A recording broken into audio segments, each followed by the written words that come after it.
Well, good afternoon, everyone. This is Cynthia Tomain with Interactive Brokers, and thank you for joining us for today's webinar on momentum-based ETF asset allocation in Python.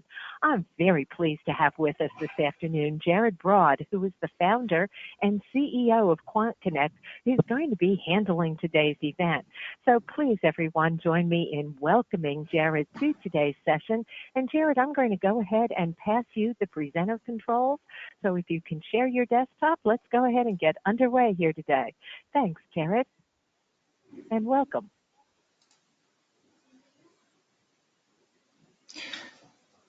Hi, Cynthia. Thank you for that. Hello, everyone, and welcome. My name is Jared Broad. I'm the CEO and founder of QuantConnect. Today, I wanted to give you an introduction to rebalancing on using momentum, using some fairly classical techniques, but applied with a bit of a twist. So if you don't know, QuantConnect is a website that allows you to design and test algorithms. You can code inside of a web browser and then test your ideas on all of the historical data that we provide. We believe that all investors deserve access to this powerful technology, and we're on a mission to radically open source all of this cutting edge technology that drives quantitative research today.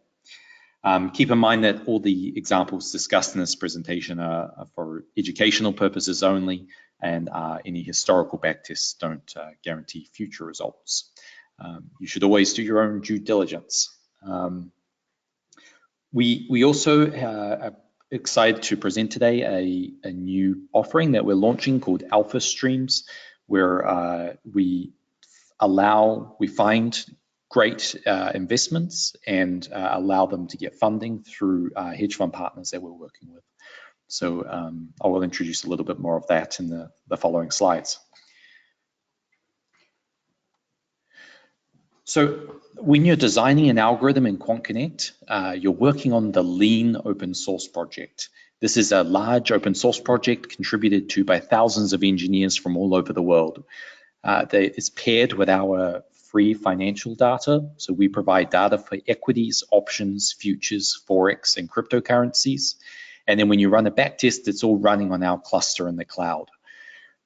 Now we've developed, the community has developed millions and millions of algorithms in QuantConnect. And so we're reasonably well battle tested, and you can harness terabytes of data. So it's all really, really exciting technology that's made entirely available for free. In this webinar, we're going to give you a brief outline into the basics of mean variance portfolio construction, and then show you how to define an optimization function. So these topics are fairly well covered in textbooks and on the internet, but just like my last webinars, I always feel like they could be explained simpler, and it doesn't necessarily need the use of screens and screens of mathematical formulas. So I'm hoping to present it in a way where you don't need to brush up on your algebra. We're going to introduce the algorithm framework, which is the cornerstone of Alpha Streams. And then we're going to guide you on how to build your own models inside of the algorithm framework. Finally, we're going to be testing and researching this mean variance portfolio construction with some examples in our research environment, and running some backtests in the cloud to see how this performs.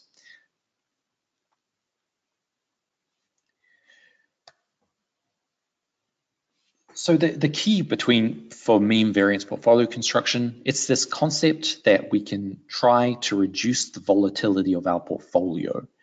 When you're investing, sometimes it's tempting to put all your assets, all your money into one asset, but when you grow as a manager or as a quant, you start diversifying, and that diversification brings with it a reduction in volatility.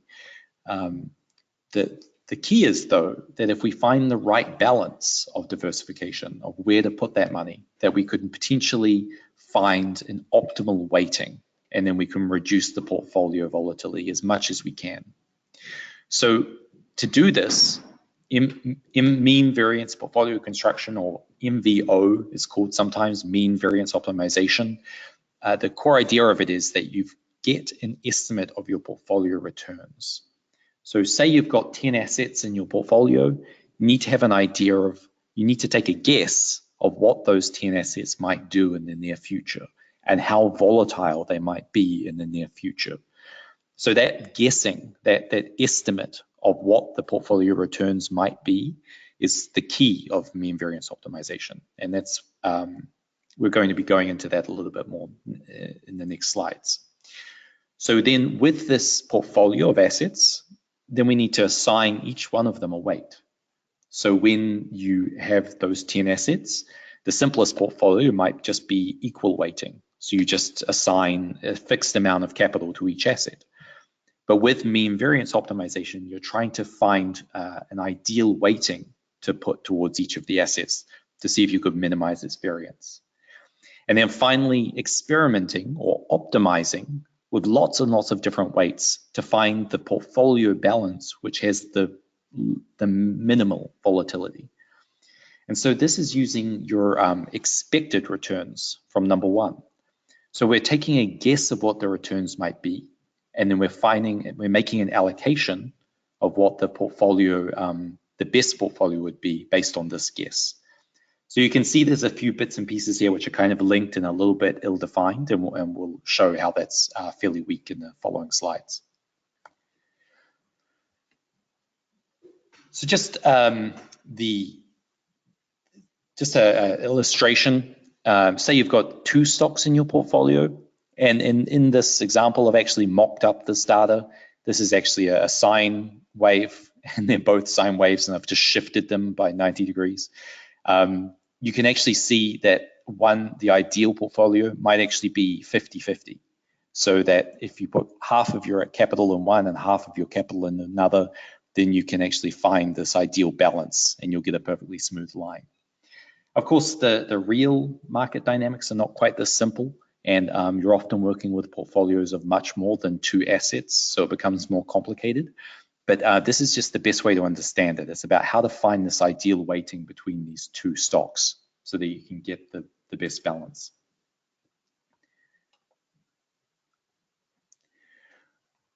So in reality, this is how it might actually look like. In reality, you've got a portfolio of stocks and they've all got very different return curves.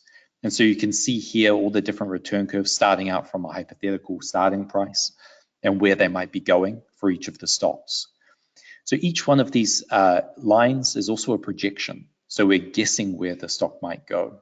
And so we're trying to find the ideal balance of these assets to try and get the smoothest line possible. And that doesn't necessarily mean the best returns possible. It's simply the smoothest line. We're trying to minimize the volatility, the variance. So quite often this is done with a few hundred assets, and you're trying to find a portfolio which will give you the best Sharpe ratio. However, when you're looking at lots and lots of assets like this, it's almost impossible to do by hand. When you're just looking at a chart like this, how are you going to know how much to allocate to stock C and stock E and stock B? And so that's where we start to use code. So to find the optimal balance for this portfolio, you probably actually want to use something called an optimizer.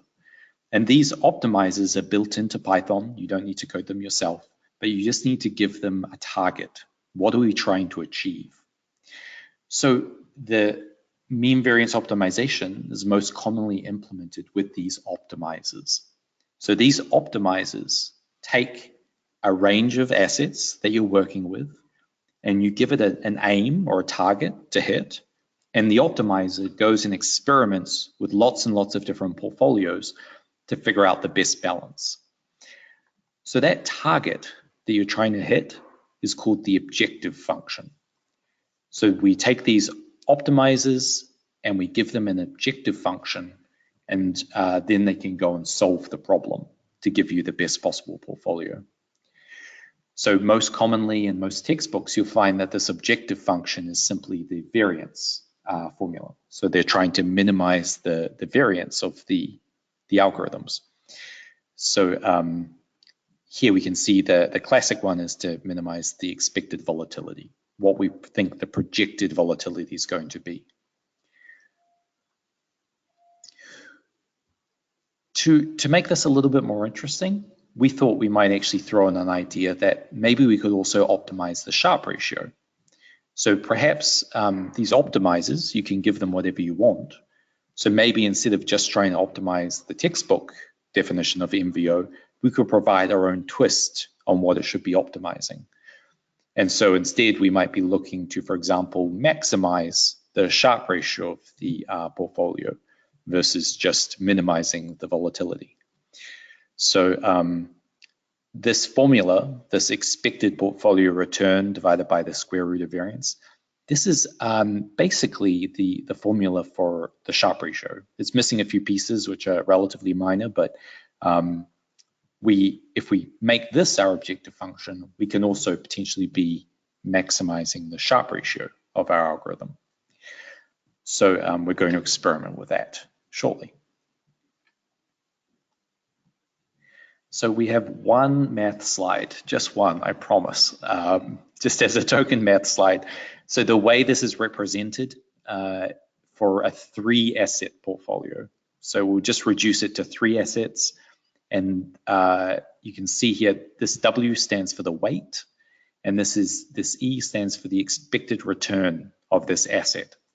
So A, B, C are the assets, Apple, IBM, Bank of America, and the expected returns. We think Apple, for example, might make 2% in the next month. We think IBM might do 1% in the next month.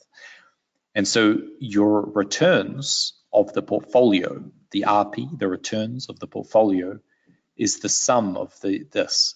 So if we put 20% of our money into Apple, and we put 20% into Bank of America, and 20% into, say, Caterpillar here, expected returns of Caterpillar, we can see the portfolio returns would be equal to this. So that gives us the returns of the portfolio. And then we need to find the expected volatility too. So it's all well and good if, for example, Apple gets the best returns, but if the returns of Apple are very volatile, or they crash randomly and it increases the volatility of our portfolio, we actually might not want that asset to receive a lot of funding. So here we need to calculate the variance of each asset and how variant they are in relation to each other, or they call it the covariance. So it's the correlation from one asset to another asset. So we can figure out how related those two assets are. So if we were to invest in Apple and Bank of America, and they had different trajectories, that's a great thing for our portfolio, because it means that we can balance them out and they can have a reduced variance together. But if we had, for example, Apple and Tesla, and maybe they followed very similar trajectories, it wouldn't actually help our portfolio overall. It would just make it more weighted towards those two assets. So this is this big mess here. This is just calculating the covariance of the portfolio as well, assuming these weights.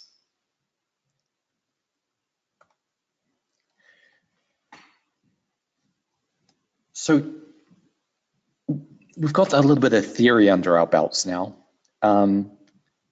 To do this, to implement this, there's a number of different ways you can implement it. But today I wanted to introduce something that we've been working on for a while called the QuantConnect algorithm framework. So the algorithm framework is a system of designing algorithms in pieces so that you can connect them together, and they'll follow well-defined rules with how they communicate. So one thing that we saw, for example, is that every user's algorithm selects a universe. Every user's algorithm generates signals. Almost every algorithm has some form of portfolio construction, even if it's just simple, equal weighting. And then finally, every algorithm has an execution and a risk module. So placing the trades in the most efficient manner and then managing the risk on those trades. So these common ideas are very, very prevalent in algorithmic trading. And so what we've done is we've made a framework that lets you actually build algorithms inside of that framework. And then the idea is hopefully, for example, if your friend has a great risk management module, you can just plug it in and you can just use his risk management module with your code. Or vice versa, if you've got a really great universe, you can share it and generate alpha on your universe versus somebody else's universe. And the traditional way to do this is editing your code and pulling apart your algorithm, and that can be very tedious and bug prone. So we've made the algorithm framework for a way that you can really easily plug these pieces together. So with the algorithm framework, we have these modules, these models. So the first one is the universe selection model. The universe selection model, as you can imagine, his job is to pick the assets which are going to be in your universe. He selects those assets for trading based on some sort of criteria. And that criteria could be the price or the dollar volume. You might want the most liquid stocks or the least liquid stocks. You can pull in Morningstar fundamental data and use Morningstar data to select your universe of assets. But ultimately, once you get this universe of assets, the alpha module here is responsible for generating signals.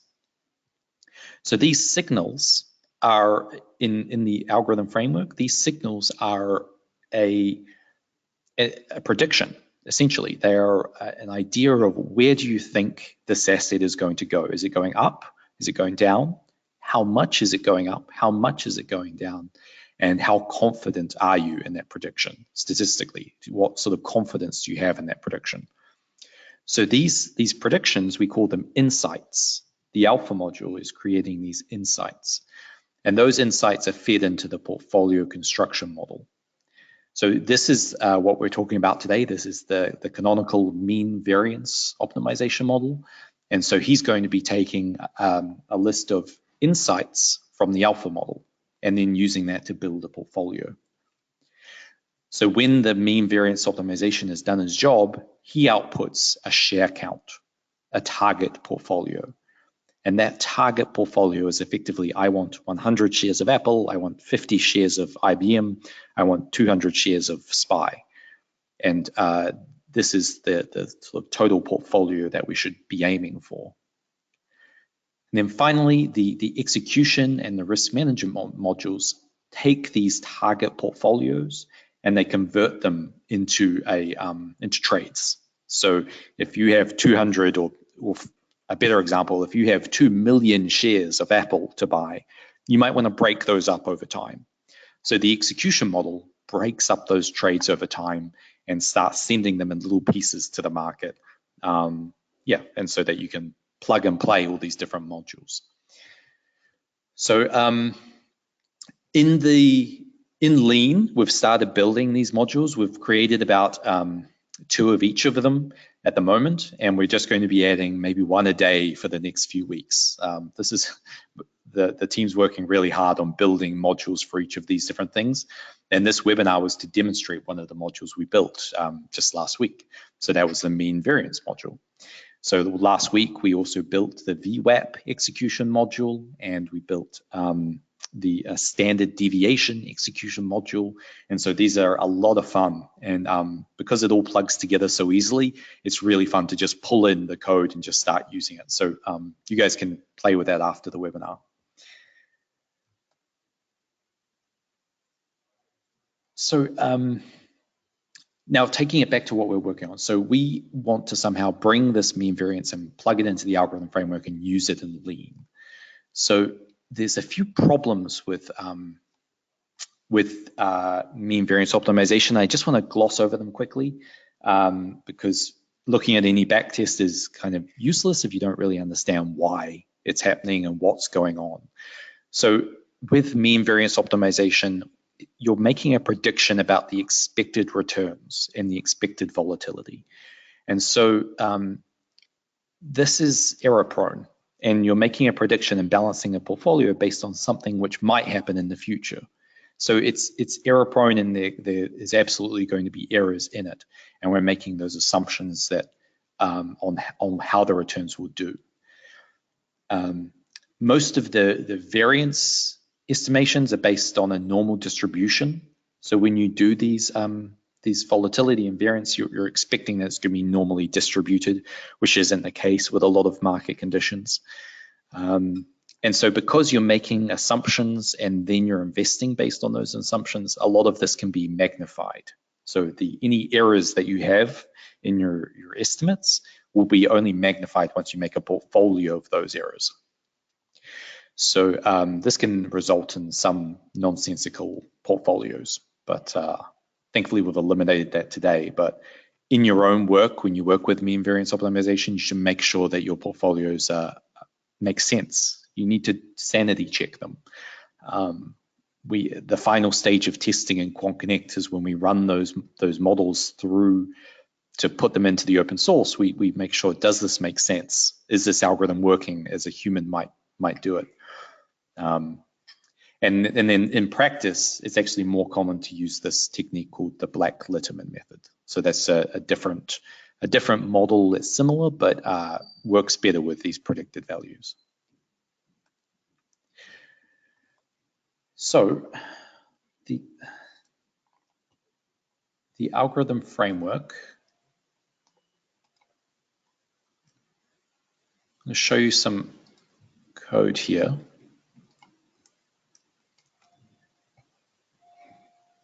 So here you can see the development environment in Lean. We're just going to quickly do some research, just to do some quick napkin math to see how this might work. And then I'll show you how we're going to code it up.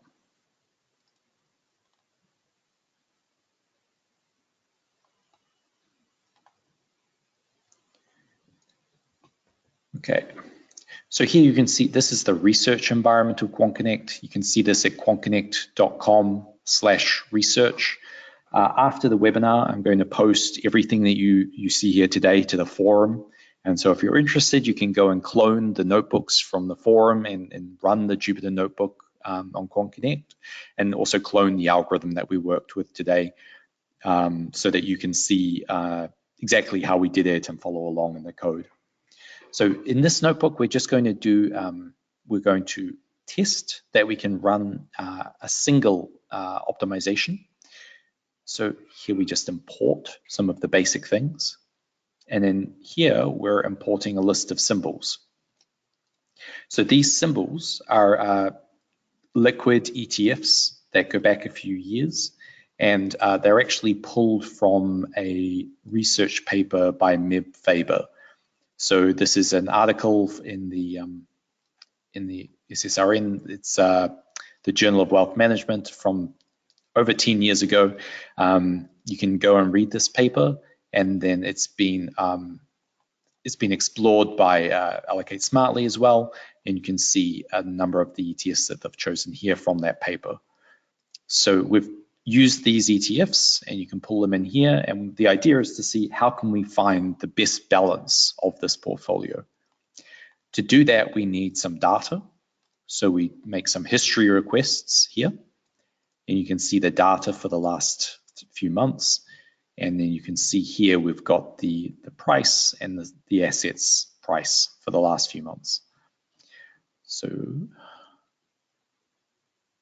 just to make sure we can sanity check that, let's plot those prices. So you can see here, these are all of the ETFs. And then these are the prices of those ETFs. And you can see here, some of them are more volatile than others.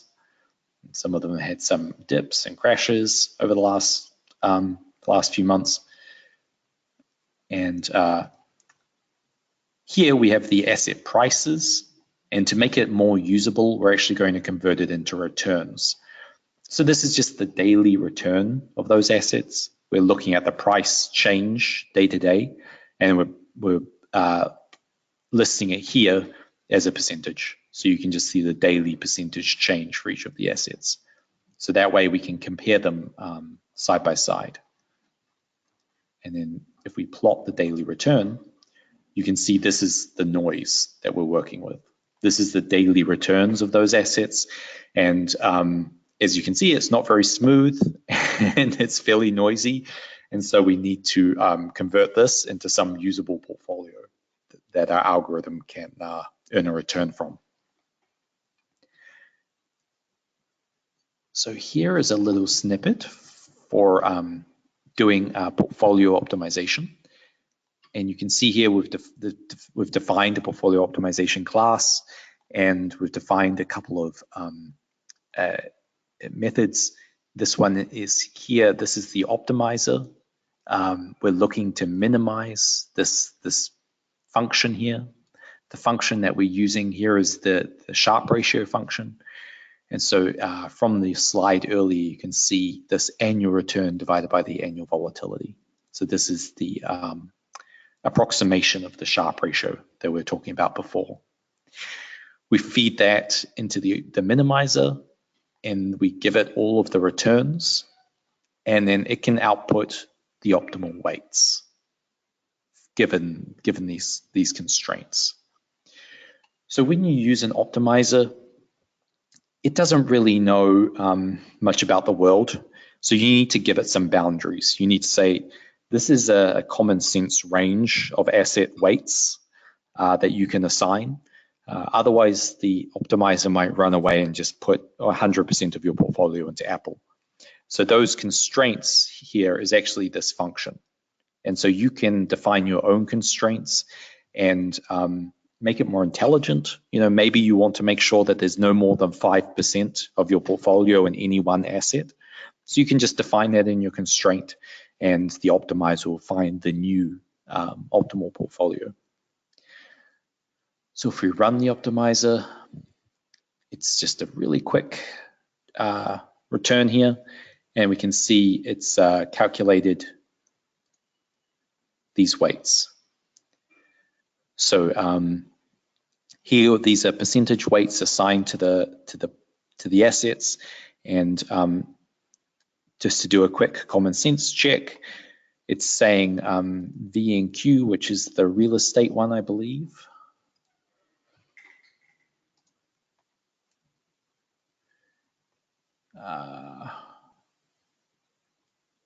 Yeah, V and Q is assigned a very, very low weight. So here we're assigning very low weight to that one, a very low weight to IWM and IWN.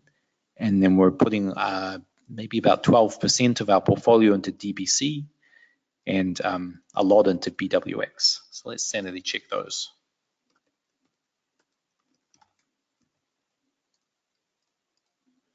What is this?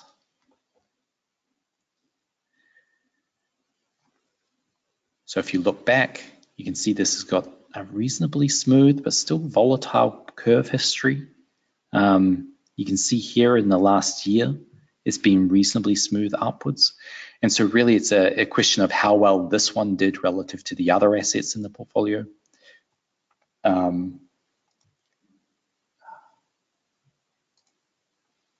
Yeah, so those are the weights. So now looking at the implementation, to use the algorithm framework, we only really need to set the 5 modules. What are the 5 modules that we're going to be using? And so if you're familiar with classical mean variance optimization, they use the historical returns, and then they use that to project forward for the next period. So in this case, we've made a historical returns alpha model, and the historical returns alpha model literally just looks at the returns of the last month and takes an average and then projects that as the next historical return, as the next return of what it might do. So that makes no sense in terms of developing a strategy, but that's what the textbook mean variance optimization does. So we just wanted to implement that for you today. You probably wouldn't want to use this in real life trading, but this is the example of what they do in the textbooks for this. So here you can see this is the historical returns alpha model. And so here we just get the historical data and we create this insight. We create this prediction into what the market's going to do. And then we return this list of insights into where the market's going. And so that's all the historical returns alpha model is doing. You can see down here, he's when we get a new security into the universe, we're getting all of the history for that security, and we're building this returns array that we can use to calculate the average. Just to make it easier for ourselves, we're using the rate of change indicator. So this is just exactly what we said before. It's just going to be looking at the daily changes from day to day and building this value of what the mean return is likely to be in the next step. We're using a fixed universe, or here we call it the manual universe selection model. So the first step of the alpha framework is to develop a universe of the stocks that you're going to be trading. In this case, we're taking those ETFs from the paper and we've added them to this ticker list. And you can just see that we're just adding this fixed list of ETFs. Here we've plugged in their historical returns model that we're just talking about. And we're going to be looking at the daily returns. So classical MVO, mean variance optimization, looks at the daily returns of the assets. So from here, it outputs insights or signals, these predictions into the portfolio construction model. And so here we've built our mean variance optimization portfolio construction model. And this is the implementation of the classic mean variance optimization. And this is all open source. You can see this all on GitHub. But here we've built this mean variance portfolio construction. And he just pulls in the return for those assets that that you've got signals for, and generates the weights that you'd like to hit. So those weights are originally they're a percentage, they're just a weight, and then we convert them into a share target here. You can see here, this yield portfolio target dot percentage. So this is converting the percentage into a share holding of what you should be buying. The details of this, I'm not going to get into here because it would take too long, but you can just see here we pass it into this optimization method function, and that's defined down below. So the default optimization method that we provide is the minimum variance optimization method, and that matches so that you can match the textbooks, and so you can see how it works in a classical way. But really the exciting part of this is when you start defining your own minimum variance, your own optimization functions.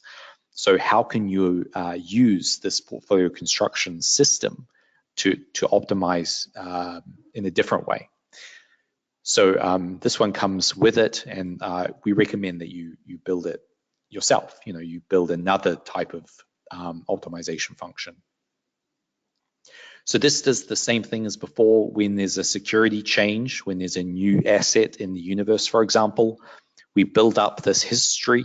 We go and we get all the historical data, and then we build a returns array and get all of the indicators ready so that we can use that asset in our portfolio construction system. So yeah, the output of this is those share targets. So if we go back to the main method, we've got this portfolio construction model, and he outputs share targets, which then go into the execution model. So the execution model takes those share targets. I want 5,000 Apple, I want 10,000 IBM, and it finds the most efficient way to execute them. So in this case, we've called it an immediate execution model, and that does what you could expect. It places the trade immediately into the market, and in this case, it actually is just sending it through as market orders. But if you were coding it yourself, for example, you might want to implement a more intelligent execution model here, or one which accounts for the depth of the market and the assets that you're trading. So I'm sure over the next few months, there's going to be a rich environment of these modules in the QuantConnect open source and the QuantConnect community. And we're really excited to be able to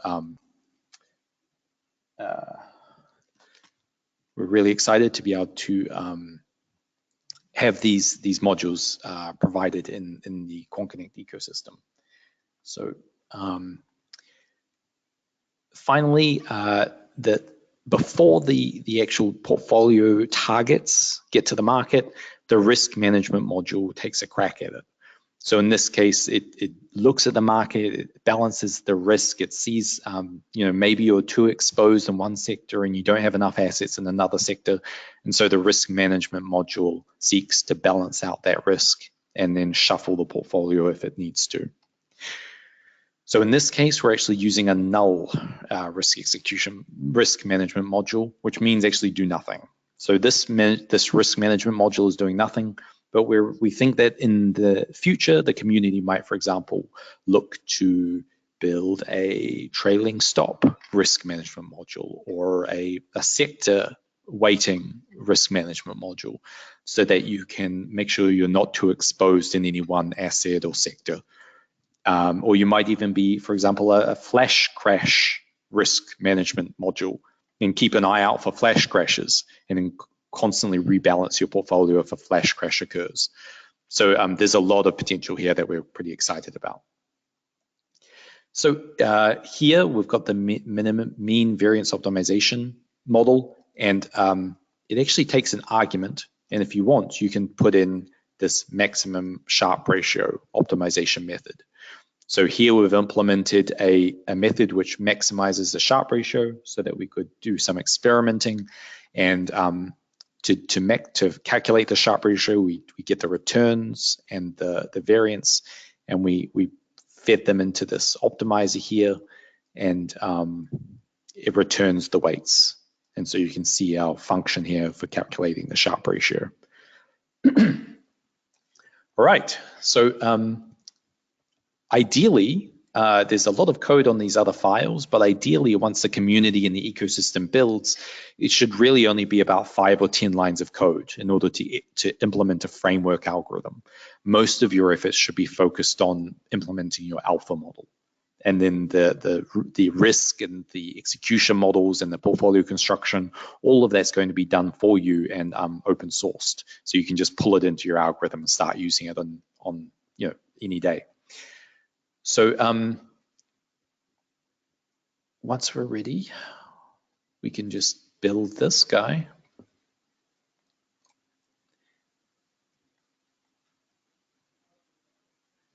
And run a back test.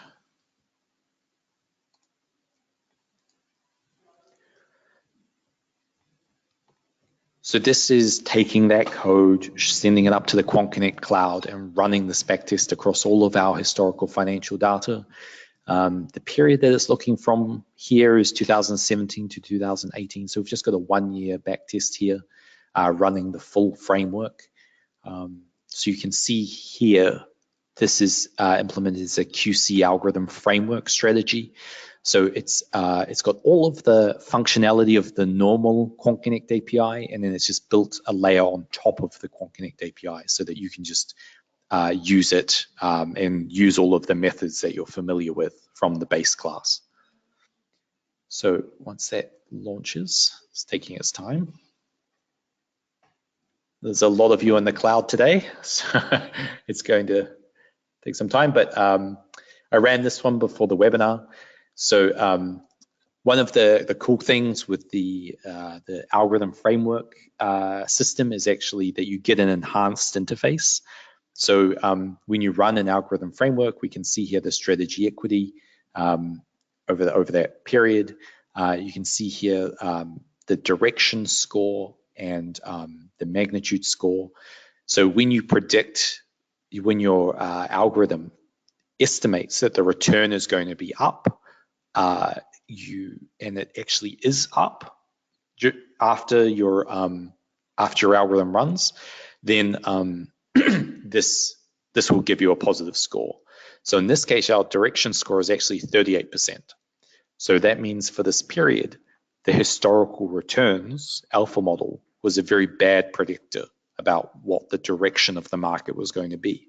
So that's a great way for us to diagnose the algorithm, maybe work on improving the historical returns prediction, and that would also improve the mean variance portfolio results because it's doing weightings based on this prediction. So we can see here, we can see here it's running in the background. and these are the insight counts. So these are the predictions that it's making, and you can see every day it's making a set of predictions for the market, and it's using that in developing this portfolio. The direction score as before is doing pretty bad. So over here you can see a breakdown of the assets. This one's relatively easy because it's a ETF portfolio, but they're all ETFs that we just selected. Down here you can see the actual trades that the execution model executed. So it turned these insights, these predictions, you can see here at 9:31, it said that the IEF signal was going flat. And then down here you can see, for example, SPY was going down and IWD was going down. And so these are all the signals that the mean variance optimization is using to make its estimated returns. And then we convert those into trades using the other parts of the framework. So finally, we can compare. This strategy did reasonably poorly with the historical returns at 38%, and the actual returns of the strategy over that year were only roughly 5%, versus the index was up over this last period. So if we just look at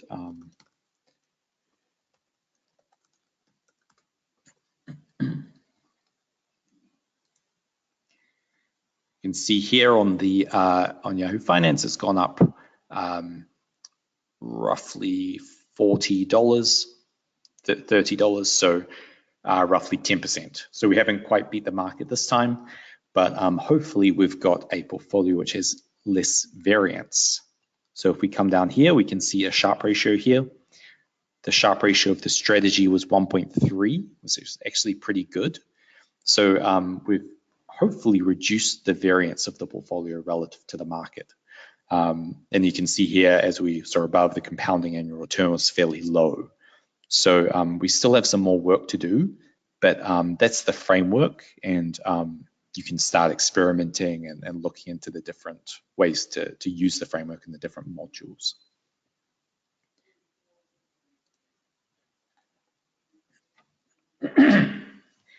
So in summary, using the mean variance optimization, we can construct a portfolio that can automatically weigh our assets. So we don't need to make guesses about the weight that we should assign our assets.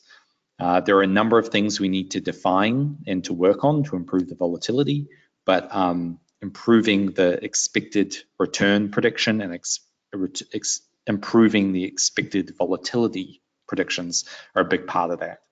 And then finally, even improving the module itself, the code itself, to give us better results, even though it's only a prediction.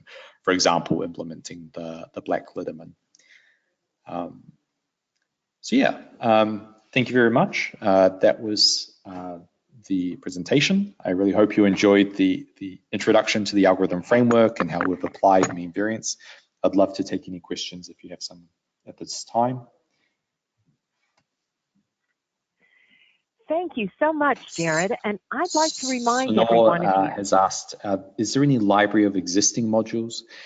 We're working on it at the moment. At the moment, the open source project has a few, and you can see them under the algorithm framework.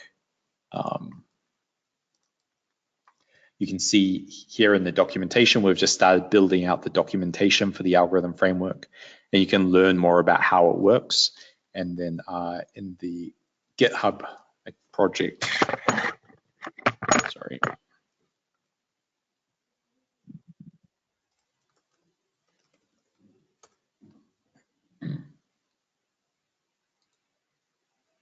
You can see here under the lean GitHub framework, under the algorithm framework folder, we've got a bunch of different modules and we're constantly adding to it. So just a few days ago, we added the VWAP and the standard deviation, and we're going to keep adding modules over the next few months. One thing that we're really excited about is because these modules are so easily plugged together, we really expect the community is going to be much more active at plugging and creating these modules. We'd love to make as many as we can, but we're only eight people, we're 8 engineers, and we're hacking away as fast as we can. But I think the community is going to be much better at that than we are. So when you're building a universe selection module, the data is just piped right in. If you want, for example, you can use here. We've got a fine fundamental universe selection model, and you can see we've got these course selectors. This is a function which lets you filter the Morningstar data down to a much smaller subset.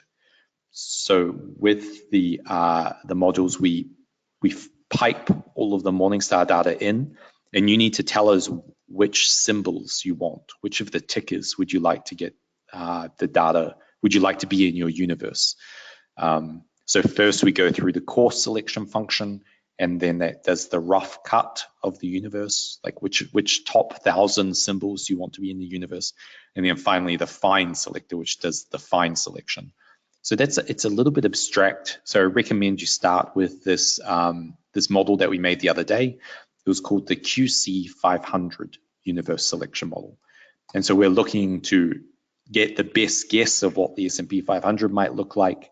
And you can see down here, we've done a course selection that just is taking the top 1,000 by dollar volume, and then we're cutting them down by the exchanges that they're listed on, by when they IPO'd, their earnings over the last few months, the sectors that they're in, and we've built this function that just selects the 500 stocks very similar to the S&P 500. Another question is, where's that data? So you can actually see the full QuantConnect data library here, and then there you can pick up the Morningstar fundamentals data, and then you can explore it and then use it in your algorithm.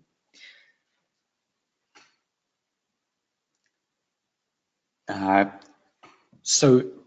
of the questions was, what is alpha streams? So when you've built an algorithm like this, these signals, these insights are really perfect for a hedge fund. And so a hedge fund is looking to get the expected return, the prediction of where the market's going to go. And effectively, that's what alpha streams does. It reduces all of the work that you're doing when you're building an algorithm to the most basic concepts. It's where is the market going to go? So alpha streams lets you have your code get licensed, if you want, by hedge funds. And the code is hosted in QuantConnect. So we store it in our cloud, and the hedge fund doesn't ever see your code. And when your code gets licensed, the hedge fund subscribes to it and starts receiving these signals. And when that happens, you earn a fee for the work that you've done. So for example, you might make an algorithm and you might list it for $1,000 in the marketplace. And then hedge funds that like it, they'll see it and they'll subscribe to it, and you'll start getting a monthly revenue stream from that algorithm that you've submitted. So at the moment, we're working mostly with Tipra. Tipra is a fund out of London. They're a quantitative fund that's fairly sophisticated, and they're able to take your signals and then start trading on them and paying you a monthly licensing fee for it. So it's really exciting because it reduces the work that you have to do. You don't need to build a portfolio. You don't need to worry about execution. You just build an alpha model. You just predict where the market's going to go, and that's it reduces the amount of work that you have to do by half. So out of the 5 framework components, you just need to make these 2. But because we really value the community, we built the other 3 just so that you can work independently of QuantConnect. This was our vision for where it should go, but this is the only part that you need for alpha streams.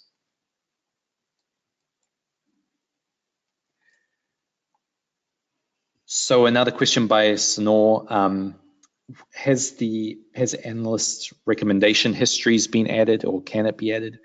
You absolutely can add it. So we have this section under the algorithm reference, importing custom data. There's a bunch of demonstration algorithms here, and then we have the text and the examples of how to do it. You can import any data into QuantConnect. We don't actually have that in the cloud right now, though, but if you've got some other data source, it's fairly simple to import. Right, well, we're coming up to time. Thank you very much, everyone. If there's any, Diesel says, the ETF yields need to be taken into account when calculating the total return. So that's true, and when you're actually backtesting in QuantConnect, all of the yields, all of the splits, the dividends, they're all factored into the price.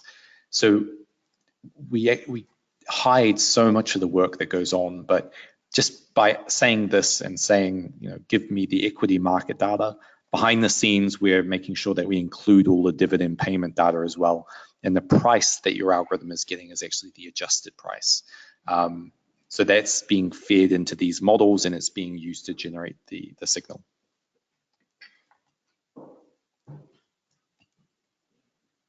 Okay, thank you very much, everyone. I really appreciate it. I am happy to answer more questions in the forum, but I think that's my time for today. All right, thank you very much. Well, Jared, I would like to thank you very much for your time and for sharing all of that work with us. Now, I do want to let everyone know Jared covered quite a bit in today's webinar, and we have been recording. We'll be sending that recording link out to each one of you soon after today's session ends. So if you do want to come back and review any of the concepts that Jared discussed, simply watch your email later on today for a direct link to not only the playback, but also to the slides that have